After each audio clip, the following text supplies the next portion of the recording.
ये एक live TV news bulletin है सीधे स्टूडियो से। दर्शकों, जरा कल्पना कीजिए, आपने अपने सबसे महंगे, सबसे गुप्त और सबसे घातक हथियार से दुश्मन पर वार किया, लेकिन वो हथियार फटा नहीं बल्कि जिंदा हालत में दुश्मन की गोद में जा गिरा। और आज दुनिया के सामने वही सच खड़ा है, क्योंकि अमेरिका का घमंड, पेंटागन की शान, बंकर बस्टर बम आज ईरान की प्रयोगशाला में पड़ा हुआ है। और यहीं से असली खेल शुरू होता है, क्योंकि जियोपॉलिटिक्स सिर्फ मिसाइल और बम की लड़ाई नहीं है, ये तकनीक की जंग है, ये इंजीनियरिंग की जंग है, ये दिमागों की जंग है। अमेरिका ईरान को तबाह करना चाहता था, लेकिन अनजाने में उसने ईरान को ऐसी लॉटरी दे दी है जिसकी कीमत अगले 10 साल की वैज्ञानिक बढ़त के बराबर है। ईरान ने आधिकारिक तौर पर दावा किया है कि अमेरिका का नया बंकर बस्टर बम, वही GBU-57, आज उनके हाथ में है। और इस पूरे घटनाक्रम के पीछे सिर्फ ईरान नहीं बल्कि चीन की परछाई भी दिखाई दे रही है। आज के इस विशेष विश्लेषण में हम 3 बड़े ब्रेकिंग पॉइंट पर बात करेंगे। पहला, कि अमेरिका का 30,000 पाउंड वजनी बम ईरान तक पहुंचा कैसे, तकनीकी खराबी थी या ईरान की इलेक्ट्रॉनिक जैमिंग तकनीक। दूसरा, कि चीन और रूस इस बम की रिवर्स इंजीनियरिंग कैसे करेंगे और क्यों ये चीन के लिए जैकपॉट है। और तीसरा, कि इजराइल के नीचे बने बंकर अब कितने सुरक्षित हैं और क्यों तेल अवीव में इस खबर से रातों की नींद उड़ गई है। अब तथ्यों पर आइए। जून 2025 में अमेरिका ने ईरान के भूमिगत परमाणु ठिकानों पर हमला किया।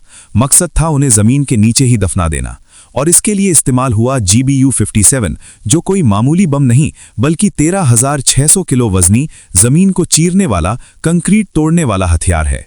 अमेरिका को पूरा भरोसा था कि ये बम ईरान की परमाणु रीढ़ तोड़ देगा, लेकिन यहीं इतिहास की सबसे बड़ी चूक हुई। ईरान के विदेश मंत्री ने फरवरी 2026 में ऐलान किया कि ये बम फटे ही नहीं, ये जिंदा हालत में उनके ठिकानों पर मिले और फिर नष्ट किए गए। सवाल यह है कि क्या इतना उन्नत हथियार यांत्रिक खराबी से फेल हो सकता है, या फिर ईरान ने वही किया जो उसने 2011 में अमेरिकी ड्रोन RQ-170 के साथ किया था, यानी इलेक्ट्रॉनिक वॉरफेयर से उसे कब्जे में ले लिया।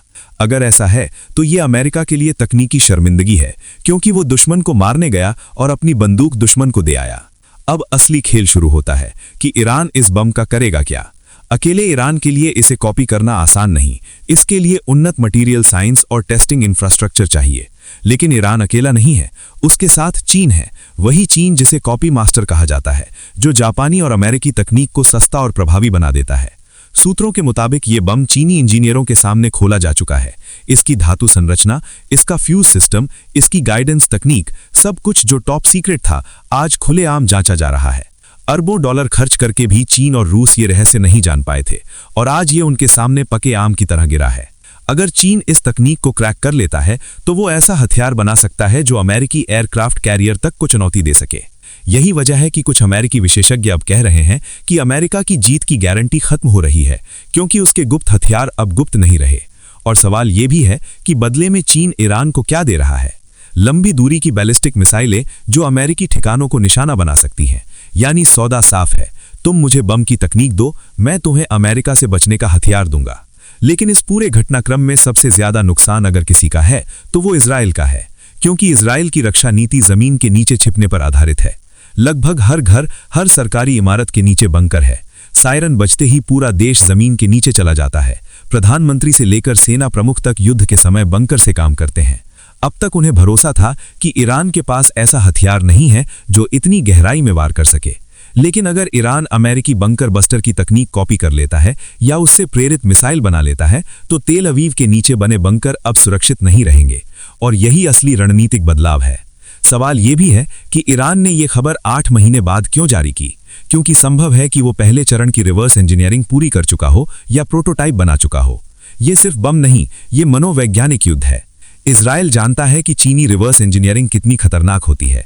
अगर वही तकनीक ईरान तक पहुंची तो मध्य पूर्व का संतुलन बदल सकता है। इतिहास बताता है कि साम्राज्य अपनी ही गलतियों से गिरते हैं। अमेरिका ने सोचा कि वो B-2 बॉम्बर से ईरान को चुपचाप खत्म कर देगा, लेकिन उसने भूल गया कि आज का ईरान 20 साल पहले वाला ईरान नहीं है। आज उसके पीछे चीन और रूस खड़े हैं। नाटो पहले जैसा समर्थन नहीं दे रहा, यूरोप हिचकिचा रहा है। सऊदी अरब और अमीरात जानते हैं कि अगर अमेरिका पर भरोसा किया तो उनका देश आग का गोला बन सकता है। डॉलर पर से भरोसा घट रहा है, सोने की कीमतें बढ़ रही हैं, और उसी समय अमेरिका का सबसे महंगा हथियार दुश्मन के हाथ में है। इसे आप बदकिस्मती कहें या कर्म। कभी सोवियत संघ टूटा था और किसी ने नहीं सोचा था कि चीन और रूस फिर उठेंगे, लेकिन आज चीन अमेरिका को चुनौती दे रहा है और कई मामलों में पीछे भी छोड़ रहा है। और बंकर बस्टर बूमरैंग ने साबित कर दिया है कि अमेरिकी वर्चस्व अजेय नहीं रहा। अंत में दर्शकों, अगर ईरान का दावा सही है और संकेत उसी ओर जाते हैं तो हम एक नए युग में प्रवेश कर रहे हैं। ऐसा युग जिसमें अमेरिका का हथियार उसी की ओर लौट सकता है। ऐसा युग जिसमें इजराइल के नीचे की जमीन भी सुरक्षित नहीं रहेगी। और ऐसा युग जिसमें युद्ध सिर्फ सीमा पर नहीं बल्कि प्रयोगशालाओं और इंजीनियरिंग टेबल पर लड़ा जाएगा। अमेरिका ईरान को नष्ट करने गया और ऐसी तकनीक दे आया जो एक दिन उसकी साख को ही तबाह कर सकती है। इसे ही बूमरैंग कहते हैं। अब सवाल आपसे है, क्या अमेरिका इतनी बड़ी गलती कर सकता है या इसके पीछे कोई और छिपा हथियार है जिसे हम अभी नहीं देख पा रहे? और अगर ये मौका चीन के हाथ गया तो भविष्य में वैश्विक युद्ध को कैसे रोका जाएगा? अपनी राय कमेंट में बताइए। चैनल को सब्सक्राइब करना ना भूलें, क्योंकि जो दिखता है वही सच नहीं होता और जो सच होता है वो हमेशा साफ दिखाई नहीं देता।